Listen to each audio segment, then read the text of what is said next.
Un derby, c'est un match à part, et donc ça doit se préparer d'une manière différente. Et pour moi, c'est dans le mental où on doit être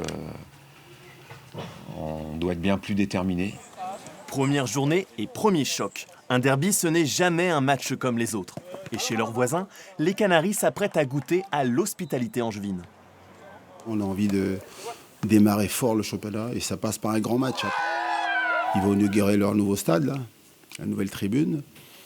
Donc on s'attend à une réception chaude.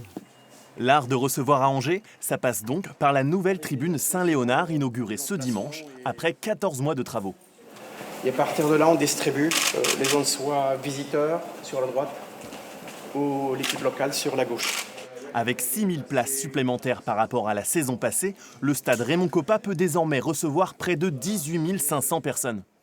C'est un très bel outil qu'on a là aujourd'hui et on a envie évidemment qu'il s'y passe de belles choses et surtout on a envie qu'il se remplisse.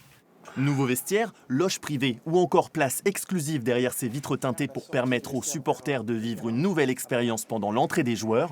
Avec 32 millions d'euros d'investissement, tout est fait pour faire entrer le SCO dans une nouvelle ère où business et foot se confondent toujours plus. Elle a été réfléchie sous forme d'un mini-centre des congrès et puis on a mis la tribune. C'est-à-dire que le coût du stade ne doit pas être supporté par l'équipe de foot, mais doit avoir un modèle économique pour que ça ne pénalise pas les finances du club. Angers espère bien faire le plein de cette nouvelle tribune dès dimanche pour le derby ligérien.